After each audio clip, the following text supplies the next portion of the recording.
Hey guys, welcome to my YouTube channel. நான் சச்சின். எல்லாரும் எப்படி இருக்கீங்க? இந்த வீடியோல நம்ம IPL retentions பத்தி பார்க்கலாம் வாங்க. IPL 2025ல பாத்தீங்கன்னா ஒரு டீம் 6 பிளேயர்ஸை ரிட்டைன் பண்ணிக்கலாம்னு BCCI அனௌன்ஸ் பண்ணிட்டாங்க. 5 capped players and 1 uncapped players retain பண்ணிக்கலாம். 5 பிளேயர் வந்து ரிட்டைன் பண்ணிக்கலாம். ஒரு பிளேயர் வந்து ரைட் டு மேட்ச் கார்டு மூலமா ரிட்டைன் பண்ணிக்கலாம்னு BCCI அனௌன்ஸ் பண்ணிட்டாங்க. 6 ரிட்டென்ஷன்ல பாத்தீங்கன்னா 5 பிளேயருமே வந்து ஃபாரின் பிளேயரா இருக்கலாம், 5 பேருமே இந்தியன் பிளேயரா இருக்கலாம். ஆனா ஒரு அன்கேப்டு பிளேயர் கண்டிப்பா இருக்கணும். ரிட்டைன் பண்ண பிளேயர்ஸோட அமௌண்ட்ஸ் பார்த்தீங்கன்னா ஃபர்ஸ்ட் பிளேயர்ஸ்க்கு 18 crores டிசைட் பண்ணியிருக்காங்க, செகண்ட் பிளேயருக்கு 14 crore, தேர்ட் பிளேயர்ஸ்க்கு 11 crore, ஃபோர்த் பிளேயருக்கு 18 crore அண்ட் ஃபிஃப்த் பிளேயருக்கு 15 crore டிசைட் பண்ணி வச்சுருக்காங்க. அண்ட் அன்கேப்டு பிளேயருக்கு பார்த்தீங்கன்னா 4 crore அமௌண்ட் செட் பண்ணியிருக்காங்க. இப்போ ஒரு டீம் பார்த்தீங்கன்னா 5 ரிட்டென்ஷன் பண்ணிட்டாங்கன்னா ஒரே ஒரு பிளேயரை வந்து ஆர்டிஎம் யூஸ் பண்ணி வாங்கிக்கலாம். சப்போஸ் பார்த்தீங்கன்னா இப்போ ஒரு டீம் வந்து ஒரே பிளேயரை மட்டும் ரிட்டைன் பண்ணுறாங்க அப்படின்னா அவங்களுக்கு 5 சான்ஸ் கொடுப்பாங்க ஆர்டிஎம் யூஸ் பண்ணுறதுக்கு. இப்போ பார்த்தீங்கன்னா ஒரு டீம் வந்து 4 பிளேயர் ரிட்டைன் பண்ணிட்டாங்கன்னா ரெண்டு டைம் வந்து ஆர்டிஎம் யூஸ் பண்ணிக்கலாம். சப்போஸ் ஒரு டீம் பார்த்தீங்கன்னா ஒரே ஒரு பிளேயர் ரிட்டைன் பண்ணாங்கன்னா அவங்களுக்கு 5 டைம் ஆர்டிஎம் யூஸ் பண்ணுற மாதிரி சான்ஸ் கிடைக்கும்.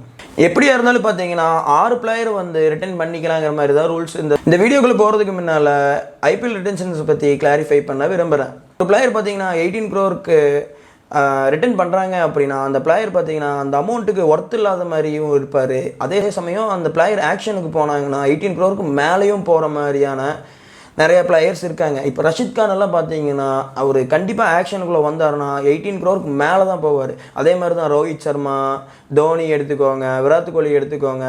இந்த மாதிரி பிளேயர்ஸ் பார்த்தீங்கன்னா 18 crore கண்டிப்பாக மேலே தான் போவாங்க ஆக்ஷனுக்கு வந்தாங்கன்னா. அதே சமயம் அவங்க ரிட்டர்ன் பண்ணாங்கன்னா 18 crore அவங்களுக்கு ஓகேவானா தான் அந்தந்த டீமுக்கோட கான்ட்ராக்ட் போடுவாங்க.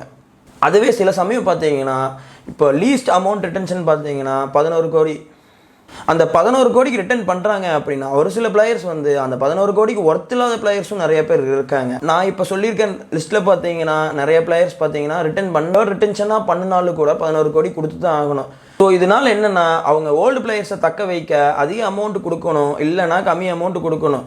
அதனால இந்த ரிட்டென்ஷனுங்கிறது பார்த்தீங்கன்னா ஓல்டு பிளேயர்ஸை தக்க வைக்கிறதுக்கு தான் யூஸ் பண்ணுறாங்க. ஐபிஎல் ரிட்டென்ஷன்ஸ் அனௌன்ஸ் பண்ணும்போதே பார்த்தீங்கன்னா அக்டோபர் 31 வரைக்கும் தான் டெட்லைன் கொடுத்துருக்காங்க, 5 PM வரைக்கும். அதுக்கு முன்னால் ஏதாவது ஒரு பிளேயர் இன்டர்நேஷனல் மேட்சஸில் டிபெட் ஆகிட்டாங்கன்னா ஒரு கேப்டு பிளேயர்ஸை தான் கன்சிடர் பண்ணுவாங்கன்னு BCCI அனௌன்ஸ் பண்ணிட்டாங்க. இந்த பங்களாதேஷ் இந்தியா சீரீஸில் பார்த்தீங்கன்னா மயங்க் யாதவ், ஹர்ஷித் ராணா, நிதிஷ்குமார் ரெட்டி வந்து ஸ்குவாடில் இருக்காங்க. சப்போஸ் இந்த 3 பிளேயர் பார்த்தீங்கன்னா டிபெட் ஆகிட்டாங்கன்னா அந்தந்த ரெஸ்பெக்டிவ் டீம்ஸ் பார்த்தீங்கன்னா அந்த பிளேயர்ஸுக்கு அதிக அமௌண்ட் கொடுத்து தான் ரிட்டைன் பண்ணுற மாதிரி வரும்.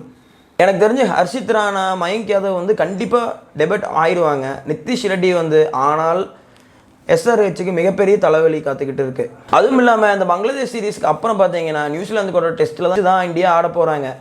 அந்த டெஸ்ட்டில் ஸ்குவாடில் இவங்க இருந்தாலுமே பார்த்தீங்கன்னா அவங்க மேக்ஸிமம் டிபெட் ஆகி இருக்க மாட்டாங்க. ஸோ இந்த சீரீஸ் வந்து ஒரு மிகப்பெரிய தலைவலி LSGக்கும், KKRக்கும், SRHக்கும். இந்த மெகா ஆக்ஷன்னால் பார்த்தீங்கன்னா SRHக்கும் RR டீமுக்கும் தான் மிகப்பெரிய பாதிப்பாக இருக்க போகுது. ஏன்னா அவங்க வந்து ஒரு டீம்னு எடுத்துக்கிட்டிங்கன்னா 9லேருந்து 10 பேர் பார்த்தீங்கன்னா அவங்க நல்ல பிளேயர்ஸாக இருக்காங்க. ஒரு 11th பார்த்தீங்கன்னா 1-2 சேஞ்சஸ் தான் பண்ணுவாங்களே தவிர ஒரு 2-3 பிளேயர்ஸ் எல்லாம் ஒரு மேட்ச்சுக்கு சேஞ்சஸே பண்ணியிருக்க மாட்டாங்க. அவங்களுக்கு நல்ல ஓப்பனரும் இருக்காங்க, நல்ல மிடில் ஆர்டரும் இருக்காங்க, நல்ல ஃபினிஷரும் இருக்காங்க, நல்ல ஸ்பின்னர்ஸ் இருக்காங்க, நல்ல ஃபாஸ்ட் பவுலர்ஸும் இருக்காங்க. இப்போ எந்தெந்த டீம் எந்தெந்த பிளேயர்ஸை ரிட்டர்ன் பண்ண போகிறாங்கிறத பற்றி பார்க்கலாம் வாங்க. ஃபஸ்ட்டு நம்ம CSKவை பற்றி பார்த்துடலாம். நான் கண்டிப்பாக சொல்கிறேன் CSK 5 பிளேயர்ஸை ரிட்டர்ன் பண்ண மாட்டாங்க. ஒரு பிளேயரில் 2 பிளேயர் பார்த்தீங்கன்னா அவங்க நினச்ச அமௌண்ட்டுக்கு அந்த பிளேயர் கிடைச்சாங்கன்னா ஆர்டிஎம் கார்டை யூஸ் பண்ணி வாங்குவாங்க. கெய்க்வாட், ஜடேஜா, பத்திரனா அண்ட் தோனி BCCI பார்த்தீங்கன்னா தோனியை அன்கேப்டு பிளேயராக ஆடிக்கலான்னு அனௌன்ஸ் பண்ணிட்டாங்க. இப்போ தோனி அந்த 4 crore அமௌண்ட்டுக்கு ஆடுவாரா ஆட மாட்டாங்கிறாரு, அவர் கையில் தான் இருக்குது. சப்போஸ் அவர் 4 crore ஆடினார்னா CSKக்கு தான் ரொம்ப பெனிஃபிட். அந்த பேலன்ஸ் இருக்க அமௌண்ட்டை பார்த்தீங்கன்னா வேறு ஏதாவது பிளேயராக யூஸ் பண்ணிக்கலாம்.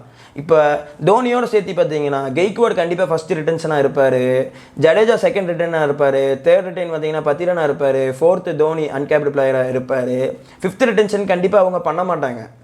டீம் கார்டு யூஸ் பண்ணி டூபே, ரச்சின் ரவீந்திராவுக்கு ட்ரை பண்ணுவாங்க. தோனி வந்து அன்கேப்டு பிளேயராக 4 crore ஒத்துக்கிட்டாருன்னா மேபி அவர் இந்த வருஷம் இல்லை நெக்ஸ்ட் இயர் பார்த்தீங்கன்னா எந்த இயர் கப்பு வாங்குதோ அதோட அவர் ரிட்டைர்மெண்ட்டை அறிவிச்சிருவார். அதுக்கும் நீங்கள் தயாராக இருந்துக்கோங்க. அடுத்து மும்பையில் பார்த்தீங்கன்னா ரோஹித் சர்மா, சூரியகுமார் யாதவ், பும்ரா, ஹர்திக் பாண்டியான்னு 4 பிளேயர் கண்டிப்பாக இருப்பாங்க.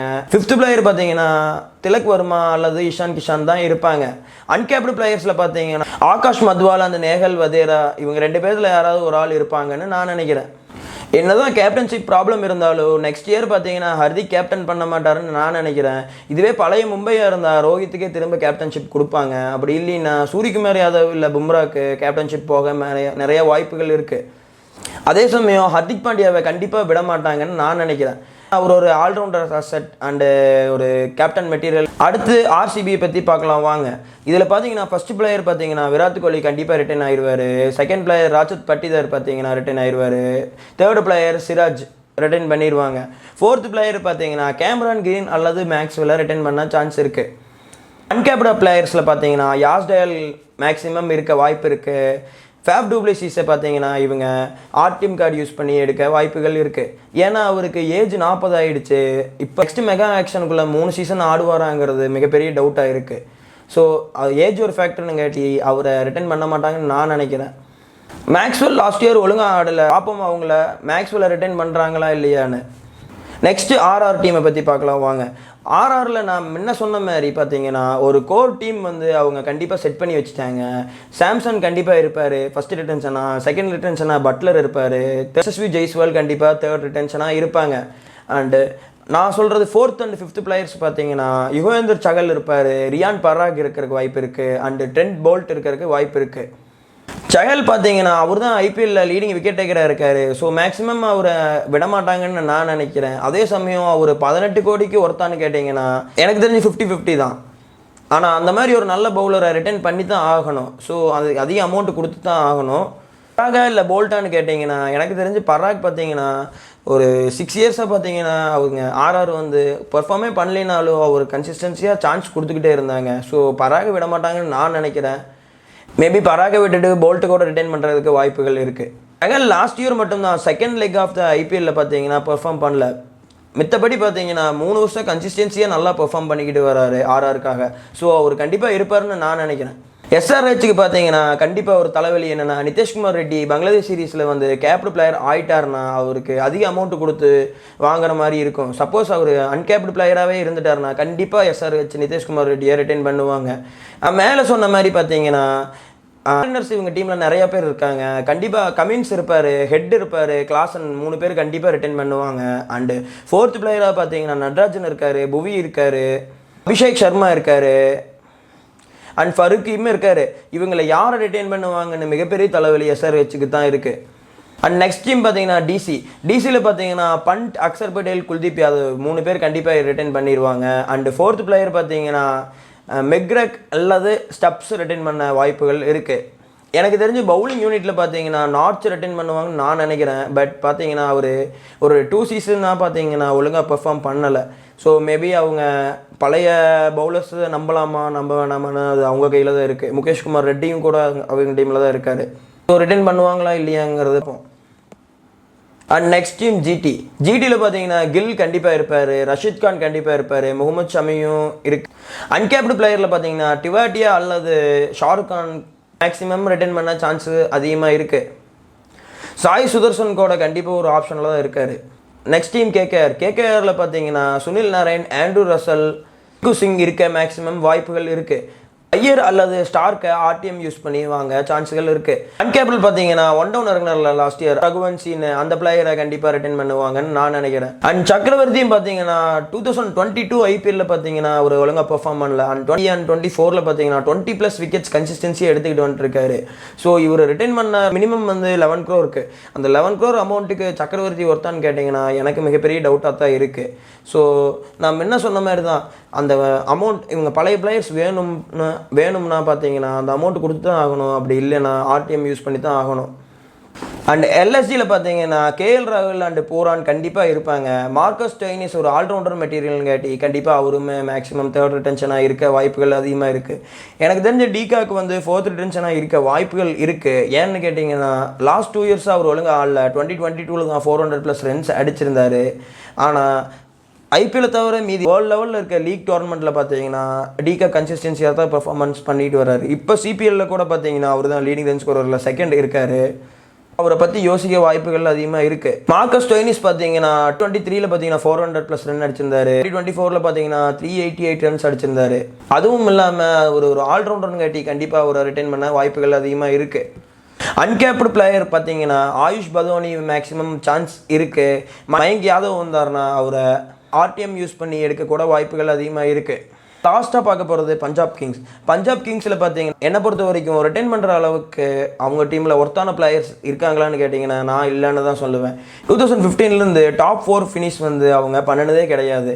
இப்போ பார்த்தீங்கன்னா ரிக்கி பாண்டிங்கை கோச்சாக அனௌன்ஸ் பண்ணியிருக்காங்க. ஸோ எனக்கு தெரிஞ்சு அவங்க ஹர்ஷதீப் சிங் அண்ட் அன்கேப்டு பிளேயர்ஸில் பார்த்தீங்க அஷ்தோஷ் சர்மா அண்டு சஷாங்க் சிங்கை ரிட்டைன் பண்ணிவிட்டு இந்த 3 பிளேயர் மட்டும் ரிட்டைன் பண்ணிவிட்டு மீதி எல்லாமே பார்த்தீங்கன்னா மெகா ஆக்ஷனுக்கு எடுத்துகிட்டு போயிட்டாங்கன்னா லிவிங்ஸ்டன் அண்ட் சாம் கரன் பார்த்தீங்கன்னா கம்மி அமௌண்ட்டுக்கு வந்தாங்கன்னா அவங்க ஆர்டிஎம் யூஸ் பண்ணி பர்ச்சேஸ் பண்ணிக்கலாம். அப்படி இல்லைன்னா ரிக்கி பாண்டிங் கிட்ட ஒப்படைச்சிட்டாங்கனாலே அவர் ஒரு பக்காவான டீம் அவருக்கு ஏற்ற மாதிரி பில்ட் பண்ணி கொடுத்துருவாரு. எனக்கு தெரிஞ்ச ஒரு 3 சீசன் வந்து கோச்சாக கன்டினியூ பண்ணாருன்னா கண்டிப்பாக ஏதாவது ஒரு சீசன் பார்த்தீங்கன்னா கப்படிச்சு கொடுக்குறவங்களோட அதிக வாய்ப்புகள் இருக்குது. எனக்கு தெரிஞ்ச ஹர்ஷதீப் சிங்கை விட மாட்டாங்கன்னு நினைக்கிறேன். ஏன்னா பார்த்தீங்கன்னா இந்தியாவுக்காக அவர் டெபட் ஆனதுலேருந்து பும்ரா கூட அவ்வளோ மேட்சஸ் ஆடி இருக்க மாட்டார். இவர் கண்டினியூஸாக எல்லா மேட்சஸுமே மிஸ் பண்ணாமல் ஒரு ஆடிக்கிட்டே வராரு. அவ்வளோதான் கைஸ் இந்த வீடியோவில். நான் சொன்னதில் ஏதாவது உங்களுக்கு கரெக்டுன்னு படலை அப்படின்னா கீழே கமெண்ட் பண்ணுங்கள். உங்களோட ரிட்டன்ஷன் பிளேயர்ஸ் லிஸ்ட்டையும் கீழே கமெண்ட் பண்ணுங்கள். பார்ப்போம் எத்தனை பேர் நல்லா சொல்கிறீங்கன்னு. இந்த வீடியோ உங்களுக்கு பிடிச்சிருந்தா லைக், ஷேர், கமெண்ட், சப்ஸ்கிரைப் பண்ணுங்கள். பாய்.